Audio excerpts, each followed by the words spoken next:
In 2005, my mom was worried about my stomach. I just remember she was always telling my pediatrician that there must be something going on, why her tummy's so round. She basically had advocated to get an ultrasound done at least.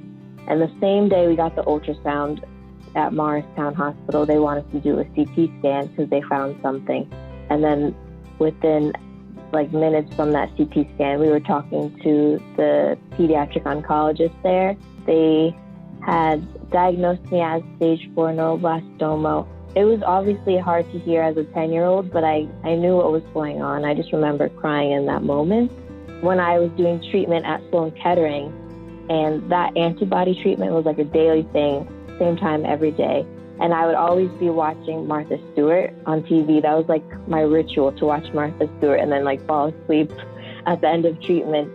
And that's pretty much when I got my idea, because I had saw a Girl Scout troop go on there, and I was in Girl Scouts. So I think and I just love Martha Stewart. So I think that just became my wish. I solidified it then. My day with Martha Stewart, my wish day was just from the beginning to end, it was a great adventure. They had sent a party bus over, and then my Girl Scout troop started arriving. Just picture a bunch of 11-year-old girls just excited out of their minds. And then once we get to New York, it was it felt like it was so quick. Someone had asked me, do you have any recipes to share with Martha? And I said, you know what, I think I'll share this Jamaican recipe that my mom makes for breakfast. And I had written it down to give to Martha, but when she came to our dressing room, I just froze in that moment. I just remember her being really nice, and she shook my hand, and I couldn't say 2 words to her. I was just dumbfounded in that moment. Then it was time for me and 2 of my other friends to go upstage with Martha and do some baking with her. She was just really awesome and made me feel really welcomed and warm. So many unexpected things happened that day, but it somehow just made it extra special. There's many inside jokes that we still talk about to this day that my friends still bring up. So I'm a registered nurse, and my primary job is a pediatric intensive care nurse. Even though we're pediatric nurses, bedside nurses, we were still impacted by COVID because there was just not a lot of room in the hospital, as we've all heard on the news. So the excess patients would end up in our ward as well. We're still nurses.